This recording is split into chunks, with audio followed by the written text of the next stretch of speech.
요한복음 6장 1절부터 15절까지 말씀입니다.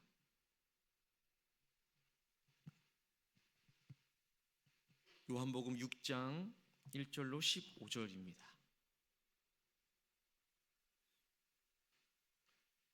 요한복음 6장 1절로 15절까지의 말씀을 한 절씩 교독하겠습니다. 그 후에 예수께서 디베랴의 갈릴리 바다 건너편으로 가시니 큰 무리가 따르니 이는 병자들에게 행하시는 표적을 보았음이로라. 예수께서 산에 오르사 제자들과 함께 거기 앉으시니 마침 유대인의 명절인 유월절이 가까운지라. 예수께서 눈을 들어 큰 무리가 자기에게로 오는 것을 보시고 빌립에게 이르시되 우리가 어디서 떡을 사서 이 사람들을 먹이겠느냐 하시니 이렇게 말씀하심은 친히 어떻게 하실지를 아시고 빌립을 시험하고자 하심이라. 빌립이 대답하되 각 사람으로 조금씩 받게 할지라도 200데나리온의 떡이 부족하리이다. 제자 중 하나 곧 시몬 베드로의 형제 안드레가 예수께 여짜오되 여기 한 아이가 있어 보리떡 5개와 물고기 2마리를 가지고 있나이다. 그러나 그것이 이 많은 사람에게 얼마나 되겠사옵나이까? 예수께서 이르시되 이 사람들로 앉게 하라 하시니 그곳에 잔디가 많은지라 사람들이 앉으니 수가 5,000명쯤 되더라. 예수께서 떡을 가져 축사하신 후에 앉아있는 자들에게 나누어 주시고 물고기도 그렇게 그들의 원대로 주시니라. 그들이 배부른 후에 예수께서 제자들에게 이르시되 남은 조각을 거두고 버리는 것이 없게 하라 하시므로 이에 거두니 보리떡 5개로 먹고 남은 조각이 12바구니에 찼더라. 그 사람들이 예수께서 행하신 이 표적을 보고 말하되 이는 참으로 세상에 오실 그 선지자라 하더라. 함께 읽겠습니다. 그러므로 예수께서 그들이 와서 자기를 억지로 붙들어 임금으로 삼으려는 줄 아시고 다시 혼자 산으로 떠나가시니라. 아멘. 하나님께서 이 말씀 통하여서 우리에게 은혜 주시기를 원합니다. 오늘도 기도의 자리에 있는 우리 모두에게 하나님의 때를 따라 돕는 은혜 안에서 좋은 일이 있을 줄로 믿습니다. 명절을 맞아 각 가정에서 가문에서 모일 때마다 하나님께서 우리에게 주시는 좋은 일이 있기를 간절히 축복합니다. 좋은 일이 있을 겁니다. 우리는 본능적으로 우리의 필요를 채워주는 사람을 찾기 마련이고 그 사람을 따르기 마련입니다. 그 사람을 또 리더로 세우기 마련이지요. 이 사람이 우리에게 무엇을 해줄 수 있을까? 이 사람이 우리의 필요를 채워줄 수 있을까? 늘 고민하기 마련입니다. 그래서 배가 고프면 밥을 주는 사람, 경제적으로 어려우면 경제적인 어려움을 해결해 줄 수 있는 사람, 불안하면 안정을 보장해 줄 수 있는 그러한 사람들을 따릅니다. 이것은 역사적으로 어제, 오늘의 일만이 아닙니다. 오늘의 본문에서도 똑같은 일이 일어납니다. 예수님께서 오병이어의 기적을 베푸시자 사람들이 예수님을 억지로 왕으로 삼으려 합니다. 그런데 예수님은 그들을 피해서 물러가십니다. 왜 그러셨을까요? 오늘 이 새벽 이 질문을 통하여 우리가 진정으로 모셔야 할 왕이 누구인지를 더욱더 마음 깊이 새기기를 원합니다. 오늘 본문의 말씀은 우리가 너무나도 잘 알고 있는 오병이어의 표적입니다. 이 일은 사복음서에 모두 기록된 기적입니다. 그만큼 중요한 의미를 담고 있는 것입니다. 바라보는 관점은 다 다르겠지만 예수님께서 계속해서 제자를 세워가는 과정 가운데에서 제자를 세워가시는 그 모습, 진정한 제자가 누구인지를 보여주시는 모습, 특별히 오늘 본문 가운데서는 진정한 왕이 누구인지를 우리가 더 깊이 살펴보기를 원합니다. 본문의 흐름을 먼저 보면 예수님께서 갈릴리 바다 건너편 산으로 올라가시다가 큰 무리가 예수님을 따라오는 것을 보게 됩니다. 당시에는 유월절이 가까운 때였다 기록합니다. 5절부터는 예수님께서 빌립을 시험하십니다. 어디서 떡을 사서 이 많은 사람들을 먹일 수 있겠느냐. 그때 안드레가 보리떡 5개와 물고기 2마리를 가진 아이를 소개하지만 이것이 어떻게 그 많은 사람들을 먹일 수 있게 되냐, 회의적인 반응을 보입니다. 이제 예수님께서 사람들을 앉히시고 떡을 들어 축사하신 후에 나누어 주십니다. 남자만 5,000명이 다 배불리 먹고도 12바구니가 남습니다. 그리고 오늘 우리가 조금 더 주목해 보아야 할 14절에 15절까지의 말씀입니다. 이 사람들이 이 표적을 보고는 이는 참으로 세상에 오실 그 선지자다 말합니다. 예수님을 억지로 붙들어서 왕으로 삼으려 합니다. 그러자 예수님께서는 다시 혼자 산으로 떠나가십니다. 먼저는 왜 그 많은 사람들이 예수님을 따라왔을까요? 4절의 말씀처럼 유월절이 가까운 때였습니다. 이 유월절은 어떠한 절기였습니까? 이스라엘 민족들이 애굽의 노예 생활에서부터 해방된 것을 기념하는 절기였습니다.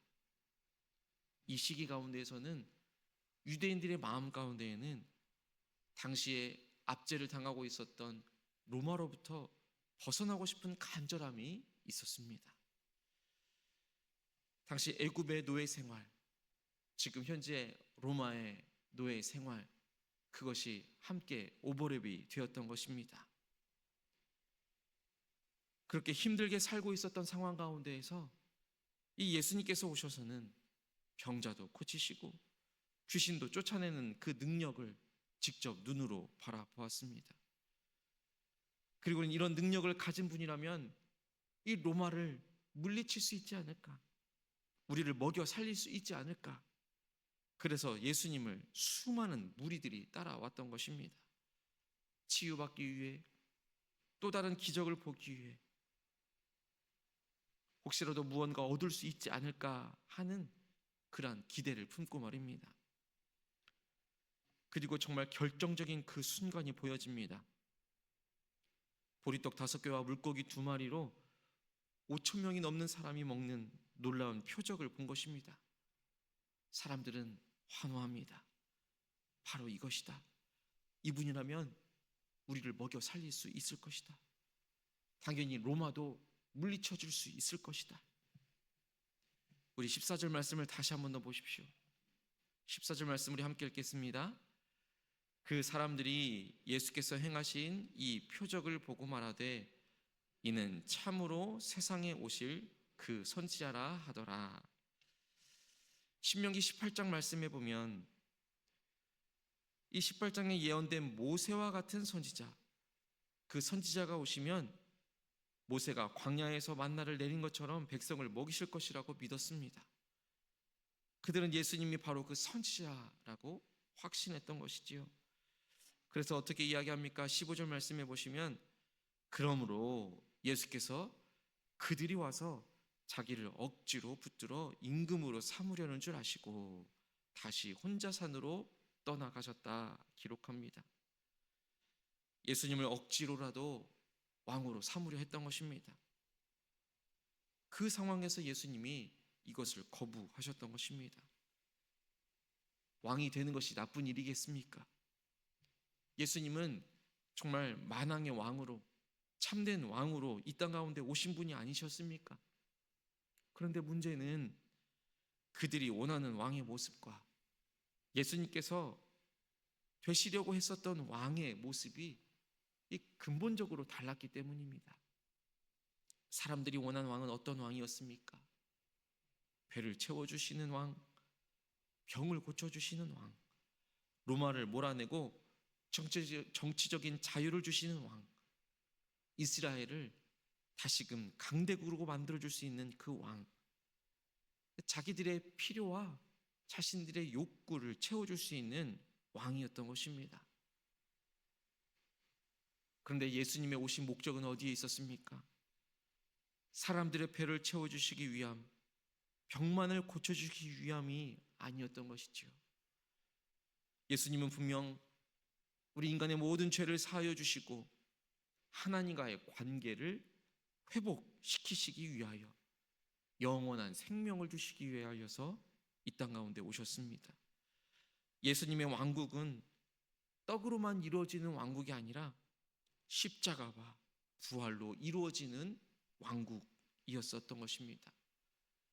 사람들은 빵을 원했지만 예수님은 자신의 몸을 주시려 했던 것입니다. 사람들은 정치적인 해방을 원했지만 예수님께서는 죄로부터의 해방을 주시려 했던 것입니다. 사람들은 지상의 왕국을 원했지만 예수님께서는 하늘의 왕국, 하늘 나라를 세우시려고 했던 것입니다.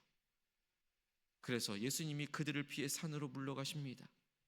잘못된 동기로, 잘못된 이유로 자신을 왕으로 삼으려 했던 것을 단호하게 거부하신 것입니다. 이 새벽 우리는 스스로 먼저 묻기를 원합니다. 나는 예수님을 어떤 왕으로 모시고 있는가? 라고 말입니다. 나는 예수님을 어떤 왕으로 섬기고 있는가? 라고 말입니다. 혹시 우리도 내 필요만을 채워주는 분으로 예수님을 대하고 있지는 않습니까? 사업 잘 되게 해주시는 분, 자녀 좋은 대학 가게 해주시는 분, 질병을 고쳐주시는 분, 내 문제를 해결해 주시는 분. 물론 이러한 기도도 우리에게는 분명 필요한 기도입니다. 예수님 분명 우리의 필요에 응답하여 주시는 분이시지요. 오늘 본문에서도 예수님께서는 배고픈 사람들을 직접 먹이셨습니다. 그러나 이것이 전부가 되어서는 안 될 것입니다. 우리가 예수님을 왕으로 모신다라는 것, 내 뜻이 아니라 예수 그리스도 그분의 뜻이 이루어지기를 구하는 것입니다. 내 왕국이 아니라 예수 그리스도의 왕국이, 하나님 나라가 임하기를 구하는 것입니다. 예수님은 우리를 십자가로 부르십니다.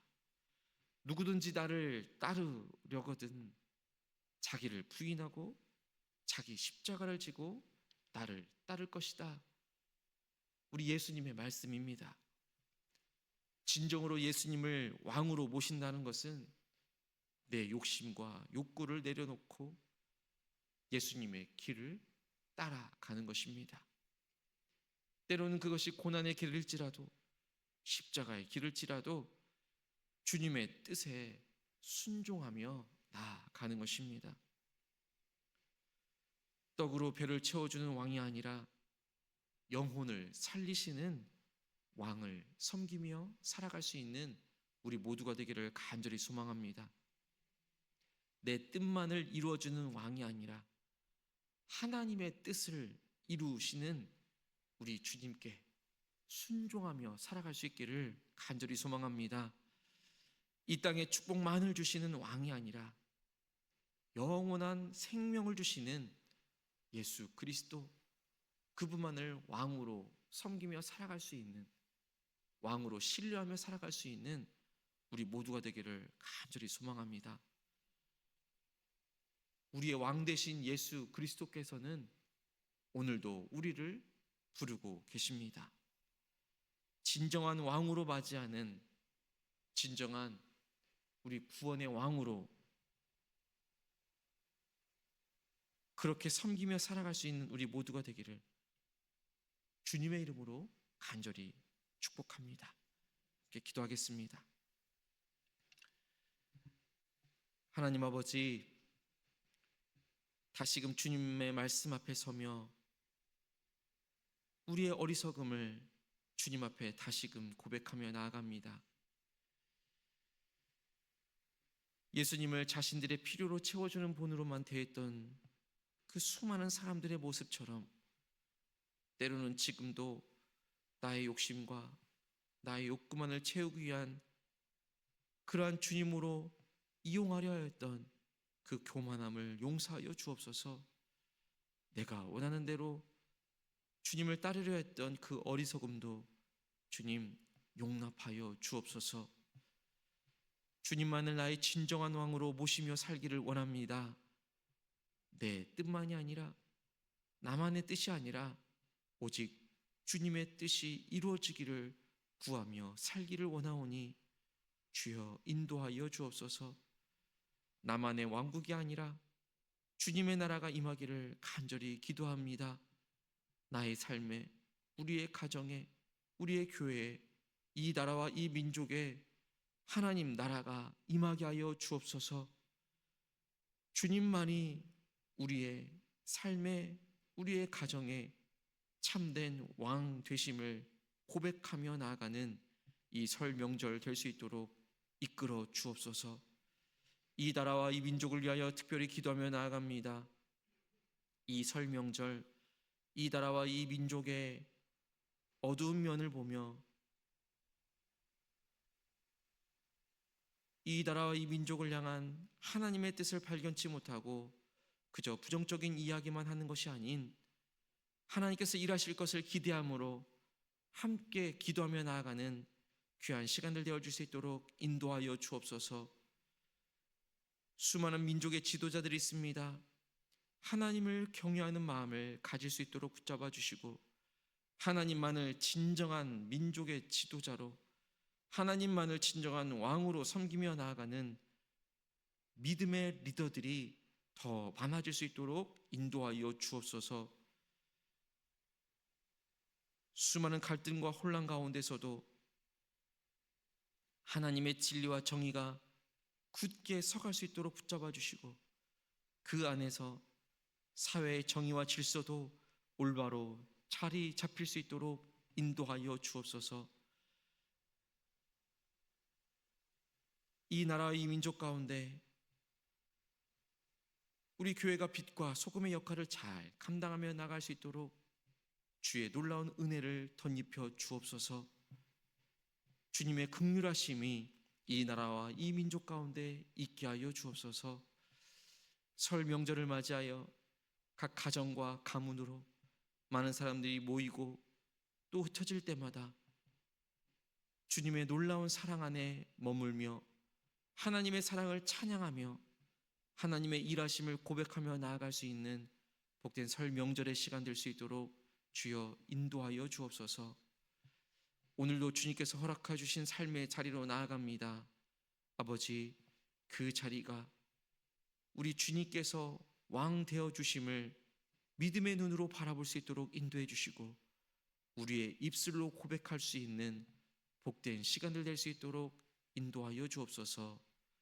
오늘도 하나님께서 허락해 주신 삶의 자리에서 우리의 가정 안에서 일상의 예배자로, 일상의 선교사로 우리의 가정과 다음 세대를 지세풍하는 우리 예수 가족 공동체 되게 하여 주옵소서. 예수 그리스도 이름으로 간절히 기도하옵나이다. 아멘.